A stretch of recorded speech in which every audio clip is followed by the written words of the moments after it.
गाजीपुर के जमानिया से एसपी विधायक ओम प्रकाश सिंह ने योगी सरकार की योजना की तारीफ की। सरकार की अलंकार योजना की तारीफ की। मुख्यमंत्री अलंकार योजना की जितनी तारीफ की जाए कम है, ऐसा कहा। शिक्षण संस्थाओं के जीर्णोद्धार के बारे में इससे पहले किसी ने नहीं सोचा था। वो एक कॉलेज के जीर्णोद्धार कार्यक्रम में पहुंचे थे। संस्थाओं का बहुत बड़ा योगदान है समाज में बनाने का, तो वो बहुत खूबसूरत काम है। और ये उत्तर प्रदेश सरकार में ये काम मुख्यमंत्री अलंकार योजना को मैं जितनी तारीफ की जाए कम है। कभी कोई सोचता ही नहीं था कि इस विद्यालय के भी जीर्णोद्धार होना चाहिए। 50-50, 60-60, 100 साल के लोग मकान बनवाए हैं, भवन बनाए हैं, न पंखा था न रहने की व्यवस्था थी। नेता प्रतिपक्ष राहुल गांधी ने पीएम मोदी की देशवासियों से अपील पर करारा प्रहार किया। एक्स पर पोस्ट में लिखा, मोदी जी ने कल जनता से त्याग मांगे। विदेश मत जाओ, पेट्रोल कम जलाओ, खाद और खाने का तेल कम करो, मेट्रो में चलो, घर से काम करो। ये उपदेश नहीं, ये नाकामी के सबूत है। 12 साल में देश को इस मकाम पर ला दिया कि देश को बताना पड़ रहा है क्या खरीदे क्या ना खरीदे, कहाँ जाए कहाँ ना जाए। हर बार जिम्मेदारी जनता पर डाल देते हैं ताकि खुद जवाबदेही से बच निकले।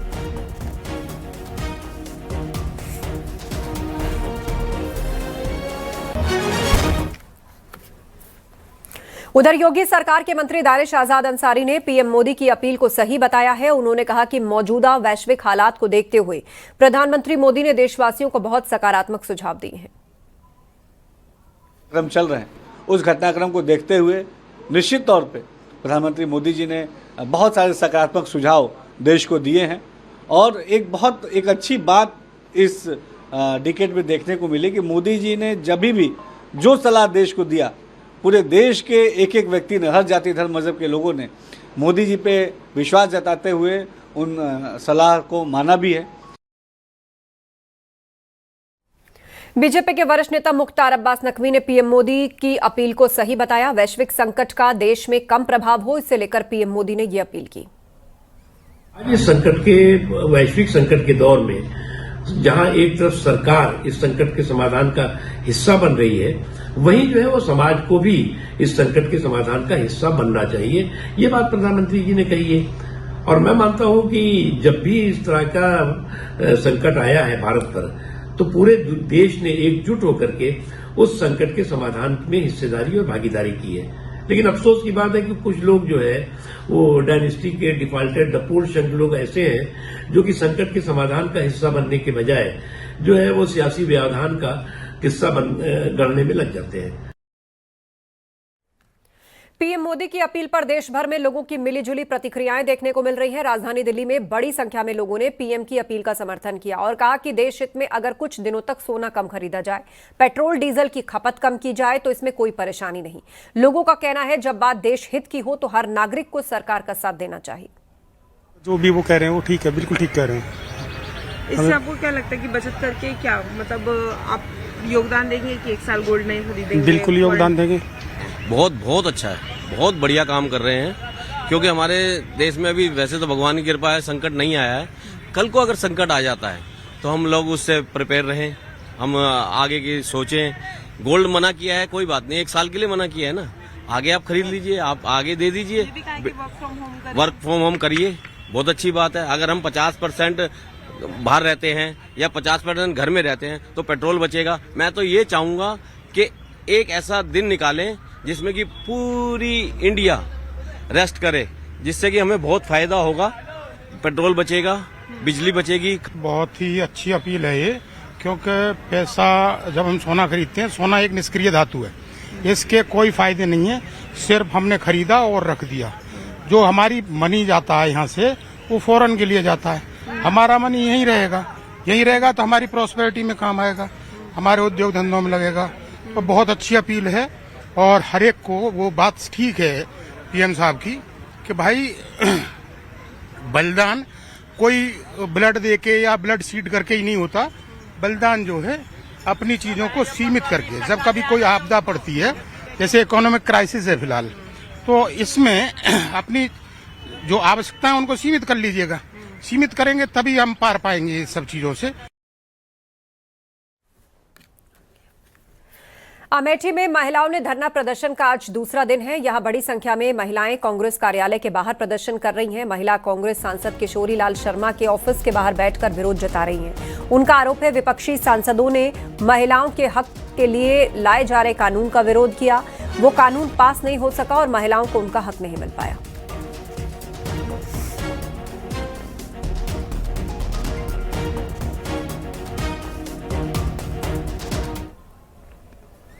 संभल में महिलाओं ने जन आक्रोश यात्रा निकालकर सांसद जियाउर रहमान बर्क का आवास घेरने की कोशिश की, लेकिन पुलिस ने खग्गू सराय मंदिर के पास महिलाओं को रोककर सांसद आवास जाने से रोका। इसके बाद महिलाएं धरने पर बैठ गईं और एसपी सांसद जियाउर रहमान बर्क के खिलाफ नारेबाजी की। मुस्लिम महिलाओं ने भी हिंदू महिलाओं का साथ देते हुए आधी आबादी को उनका हक देने की मांग की।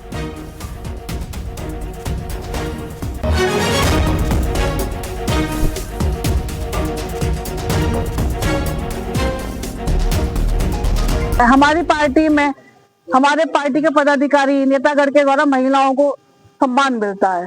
जो हमारा बिल पास नहीं हुआ, आज कहीं ना कहीं हम वंचित रहे। यदि हमारा बिल पास होता तो यहाँ जो बहनें बैठी हुई हैं वो किसी न किसी स्थान पे जाती, सदन में भी जाती, उनको मौका मिलता, कोई विधायक बनती, कोई सांसद बनती।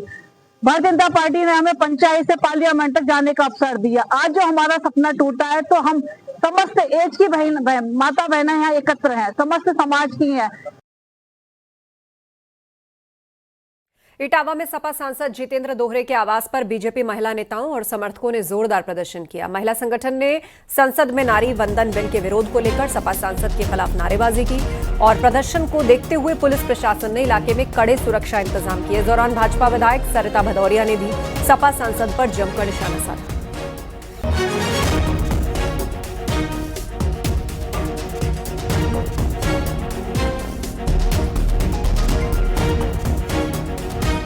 विपक्ष के जो सांसद हैं उनके आवास के घेराव को सांकेतिक रूप से हम लोग वहां पर घेर रहे हैं और प्रदर्शन कर रहे हैं।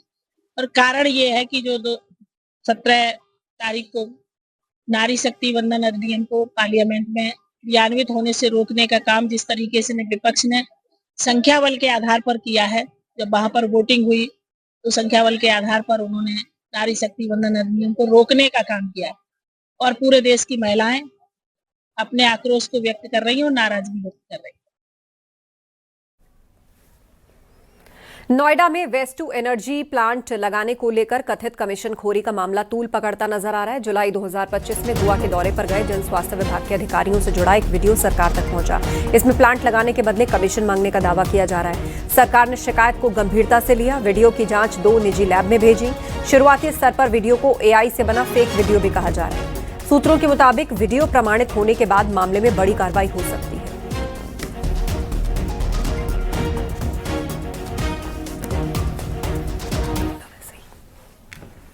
उत्तराखंड में 2027 के विधानसभा चुनाव में जाने से पहले सियासी दलों ने संगठन की किलेबंदी शुरू कर दी है। बीजेपी अपने मजबूत काडर को और धार देने में जुटी है। कांग्रेस भी लंबे वक्त बाद संगठन में नई जान फूंकने की कोशिश करती नजर आ रही है। ये रिपोर्ट देखिए।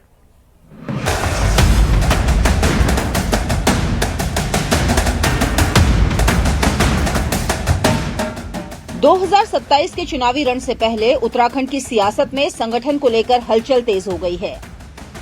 बीजेपी हो या कांग्रेस, दोनों ही दल अब बूथ से लेकर जिले तक अपनी पकड़ मजबूत करने में जुट गए हैं। संगठन के दम पर चुनावी लड़ाइयों में बढ़त बनाने वाली बीजेपी अब अपने 22 फ्रंटल संगठनों को प्रदेश से लेकर जिला स्तर तक सक्रिय करने की तैयारी में है। पार्टी 7 मोर्चों के लिए प्रदेश से लेकर जिला स्तर पर प्रभारियों की तैनाती भी करने जा रही है। इससे पहले शनिवार को बीजेपी युवा मोर्चा और महिला मोर्चा ने अपने सभी 19 संगठनात्मक जिलों में जिला प्रभारी और सह प्रभारियों की घोषणा कर दी। पार्टी का फोकस साफ है, चुनाव से पहले संगठन को और आक्रामक, एक्टिव और बूथ केंद्रित बनाना है। लेकिन जो हमारे फ्रंटल हैं, जैसे हमारे मोर्चे हैं, आजकल मोर्चों में हमारे सभी जनपदों के हम लोग प्रभारी घोषित कर रहे हैं और इसके साथ साथ जो हमारे प्रकोष्ठ हैं, 22 हमारे प्रकोष्ठ हैं, उन प्रकोष्ठों में हमें प्रदेश में उसका गठन करना है, जिलों में उसका गठन करना है। इसके साथ साथ हमारी जो निचले की जो इकाइयां हैं वो इकाइयां पहले से हम उसको फुलफिल कर चुके हैं। हमारे मंडल की सारी कार्यकारिणी इसमें बन चुके हैं, मोर्चों के भी हमारे पदाधिकारी इसमें बन चुके हैं। एक प्रकार से अगर हम कहें तो भारतीय जनता पार्टी की संगठन की संरचना जो है पूर्ण हो चुकी है। वहीं कांग्रेस, जिस पर लंबे समय से संगठनात्मक सुस्ती के आरोप लगते रहे, अब खुद को नए सिरे से खड़ा करने की कोशिश में दिखाई दे रही है। पार्टी ने हाल ही में करीब 200 ब्लॉक अध्यक्षों की नियुक्ति कर संगठन में नई ऊर्जा भरने की कोशिश की है। इन दिनों चारधाम यात्रा रूट के दौरे पर प्रदेश प्रभारी के साथ ही टॉप लीडरशिप की मौजूदगी से भी कुछ यही संदेश देने की कोशिश की जा रही है। कांग्रेस का दावा है कि कार्यकर्ताओं को बूथ स्तर तक एक्टिव किया जा रहा है ताकि चुनावी जमीन पर पार्टी की मौजूदगी मजबूत हो सके। पूरे राज्य के हमारे जितने 27 के 27 संगठनात्मक जिले हैं उनमें गठन करा। ब्लॉक्स हमारे बने हुए हैं, कुछ ब्लॉक्स रह गए थे, उन ब्लॉक्स को भी बना दिया गया। पूरे राज्य के 100% हमारी जो ब्लॉक कांग्रेस कमेटी है वो भी गठित हो गई है। दो सबसे महत्वपूर्ण कड़ी होती हैं। प्रदेश कार्यकारिणी का जहां तक सवाल है, अभी अध्यक्ष जी पुरानी कार्यकारिणी से काम चला रहे हैं। हम लोग, मैं वरिष्ठ उपाध्यक्ष हूं और मैं अपना काम कर रहा हूं। इसी प्रकार से हमारे प्रवक्तागण काम कर रहे हैं। दरअसल अब चुनाव सिर्फ चेहरों या नारों से नहीं जीते जाते, बल्कि मजबूत संगठन, एक्टिव कैडर और बूथ मैनेजमेंट ही जीत हार तय करते हैं। यही वजह है कि 2027 की लड़ाई से पहले बीजेपी और कांग्रेस ही दोनों ही संगठनात्मक धार तेज करने में जुट गए हैं ताकि चुनावी तैयारियों में कोई चूक न रह जाए। देहरादून से न्यूज़ 18 के लिए सुनील नवप्रभात की रिपोर्ट।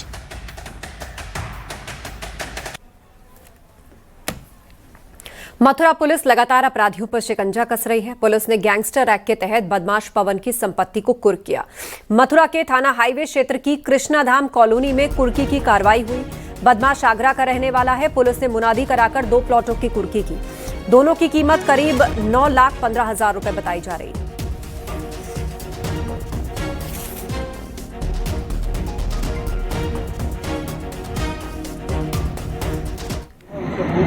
तो मथुरा में पुलिस का एक्शन देखने को मिला है।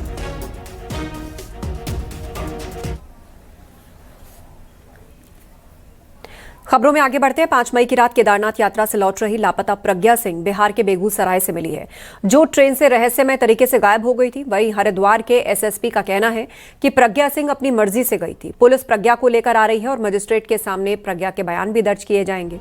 दरअसल हरिद्वार के लक्सर क्षेत्र के पास नंदा देवी एक्सप्रेस से लापता हुई प्रज्ञा सिंह की पुलिस लगातार तलाश कर रही थी और 5 मई की रात करीब 12 बजे अपने पति के साथ नंदा देवी एक्सप्रेस में सफर कर रही प्रज्ञा से संदिग्ध परिस्थिति में वो लापता हो गई। नव दंपति केदारनाथ धाम से दर्शन करके गाजियाबाद लौट रहे थे। जांच में प्रज्ञा की last mobile location Laksar railway station के पास मिली, जिसके बाद कोतवाली में महिला की गुमशुदगी दर्ज की गई। अब प्रज्ञा सिंह बिहार के बेगूसराय में मिली है। पुलिस मामले की जांच कर रही है। में वो मिल गई हैं, सकुशल मिल गई हैं महिला, और अब उनके जो बयान होंगे उस संबंध वो बयान लेने के बाद उनकी आगे विस्तृत कार्रवाई की जाएगी। परिस्थिति में मिली है सर, जैसे बताया जा रहा है। बिल्कुल सकुशल हैं। कल वो मिल गई हैं, उसके पहले उनकी मदर से फ़ोन पे बात भी हो गई थी और जैसे वो यहाँ पे आएंगी और जो वो बयान देंगी उस हिसाब से आगे कार्रवाई की जाएगी। पूछताछ में क्या पता चला सर, अपनी मर्जी से गई थी या किसी अपनी मर्जी से गई थी, लेकिन अभी जो उनकी बयान मजिस्ट्रेट के सामने होंगे उसके ही हिसाब से आगे की तफ्तीश की जाएगी। पश्चिम बंगाल के सीएम शुभेंदु अधिकारी के पीए चंद्रनाथ की हत्या के मामले में कोलकाता पुलिस को बड़ी कामयाबी मिली। इस मामले में 3 बदमाश गिरफ्तार हुए। वहीं बारासात कोर्ट ने आरोपियों को रिमांड पर भेजा। तीनों आरोपियों को 13 दिन की पुलिस रिमांड पर भेजा गया है।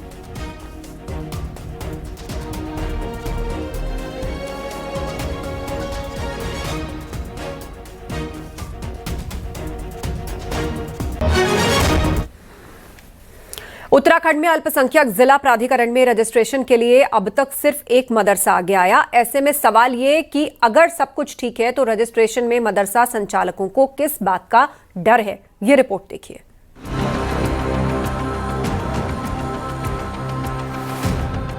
प्रदेश में मदरसा बोर्ड में रजिस्टर्ड मदरसे भी नॉर्म्स के अनुसार नहीं हैं। ये हम नहीं बल्कि बाल आयोग के अध्यक्ष गीता खन्ना खुद कहती हैं। मस्जिद, हॉस्टल और क्लास सब एक ही जगह करवाई जा रही हैं। ना मदरसों को लेकर पूरी जानकारी है, ना ही उसके कागजात समझ में आ रहे हैं। हाल ही में मदरसों में किए गए निरीक्षण में कई अनियमितताएं मिली, जिसके बाद साफ हो गया कि प्रदेश में चल रहे मदरसों की नए सिरे से जांच जरूरी हो गई है। अगर आप बच्चों को सीसीआई की तरह रख रहे हो तो आप डीपीओ को इन्फॉर्म करिए। अगर आप हॉस्टल चला रहे हैं तो फिर आप हॉस्टल के जो शिक्षण संस्थान के नॉर्म्स हैं कि हर बच्चे पे इतने वर्ग फीट जगह होनी चाहिए, ऐसी किचन होनी चाहिए, ऐसा वो होना चाहिए, वो सब जरूर हमें फॉलो करना चाहिए। तो बिहार के बच्चे आ रहे हैं, उनके माता पिता को पता नहीं है और सारे डॉक्यूमेंट्स उर्दू में हैं, तो कैसे मैं एज ए एजेंसी या डीपीओ एज ए एजेंसी या पुलिस एज एन एजेंसी, अब हम अपने साथ में एक उर्दू का ज्ञान का तो बंदा लेके घूमते नहीं है, तो कैसे हम इसको वो करें, ये है चैलेंज है। दरअसल प्रदेश में वक्फ की संपत्तियों पर भी 117 मदरसे चल रहे हैं। वक्फ बोर्ड के अध्यक्ष का कहना है कि ना बच्चों के रहन सहन पर ध्यान दिया गया, ना ही पढ़ाई पर, यहाँ तक कि पढ़ाने वाले शिक्षकों की भी कभी क्वालिफिकेशन चेक ही नहीं की गई। देखिए, सिस्टमैटिक मदरसों में कुछ भी नहीं है और उसके पीछे सबसे बड़ा कारण ये है कि मदरसों की ना तो कभी पढ़ाई पे ध्यान दिया गया, ना मदरसे की शिक्षा के ऊपर, ना बच्चों के रहन सहन के ऊपर। एक क्वालिटी एजुकेशन होती है और एक क्वालिटी एटमॉस्फेयर होता है। मुझे लगता है कि मुसलमानों को तो दूध में से मक्खी की तरह जैसे निकाल के डाल देते हैं, वैसे डस्टबिन में डाला हुआ था। तो ना उन बच्चों के पास रहन सहन की कोई अच्छी फैसिलिटीज़ है, ना वहाँ की व्यवस्थाएं चुस्त दुरुस्त है, और ना कोई नॉर्म्स बने ऐसे कि आपको मदरसा खोलना है, बच्चों को यहाँ पे रखना है, तो उसके लिए क्या नॉर्म्स होंगे। तो अब क्योंकि मदरसा बोर्ड समाप्त कर दिया है युवा मुख्यमंत्री जी द्वारा। सवाल ये है कि अब जब सिर्फ 1.5 महीने का वक्त बचा है तो फिर क्यों प्रदेश के मदरसा संचालक अल्पसंख्यक शिक्षा प्राधिकरण में रजिस्ट्रेशन के लिए आगे नहीं आ रहे हैं। अगर सब कुछ पाक साफ है तो फिर नियमों से चलने में किस बात का डर। न्यूज़ 18 के लिए देहरादून से भारती सकलानी उनियाल की रिपोर्ट।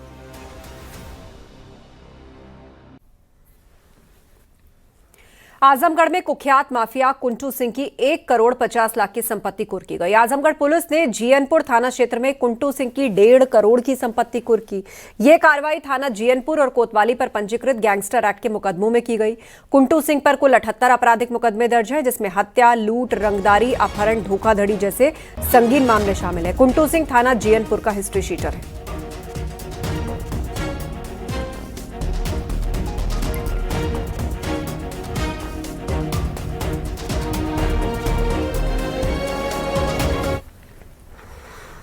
देहरादून से खबर है, पिछले 5 महीनों से धरने पर बैठे नर्सिंग अभ्यर्थियों का आंदोलन अब उग्र होता जा रहा है। सोमवार सुबह करीब 4:30 बजे नर्सिंग एकता मंच से जुड़े कई बेरोजगार अभ्यर्थी परेड ग्राउंड में स्थित पानी की टंकियों पर चढ़ गए। उनकी मांग है कि नर्सिंग भर्ती प्रक्रिया पहले की तरह वर्षवार यानी सीनियरिटी के आधार पर की जाए। लंबे समय से खाली पदों पर जल्दी भर्ती निकाली जाए। आंदोलन को कांग्रेस ने समर्थन दिया। महिला कांग्रेस की प्रदेश अध्यक्ष ज्योति रौतेला भी उनके समर्थन में पानी की टंकी पर चढ़ी और सरकार से मांगे पूरे करने की अपील की। किया गया है। 158 दिन से हमारा धरना चल रहा था एकता विहार में, और उसके बावजूद अगर देखा जाए तो आमरण अनशन के 22 दिन हो गए थे, और आज हमें ये आंदोलन को उग्र करना पड़ रहा था। क्यों करना पड़ रहा है? अपनी आवाज को बुलंद करने के लिए। हम कोई अपनी न्यायोचित मांग मांग रहे हैं, कोई जायज मांग मांग रहे हैं, ऐसा कुछ आपसे अलग से नहीं मांग रहे हैं। सरकार को सुध-बुध देनी चाहिए, शासन प्रशासन को इसमें अमल करना चाहिए, प्रदेश भर के छूटे हुए अभ्यर्थियों के लिए कहीं न कहीं एक रास्ता बनाना चाहिए, ऐसी हमारी मांग है। स्वास्थ्य मंत्री सुबोध उनियाल जी से मैं निवेदन करना चाहती हूँ कि सर सुनिए इनको, एक बार समझिए इनकी परिस्थितियाँ, इनके घर की परिस्थितियाँ। 8,000 में, 10,000 में, 15,000 में ये लोग नौकरियाँ कर रहे हैं, सालों हो गए। जब इनके बारी है तो आप लोगों ने जो नियमावली है उसको चेंज किया। अब एक नीति बनाई है, एक चीज़ पे काम की है, लेकिन इन बच्चों को मौका दीजिए।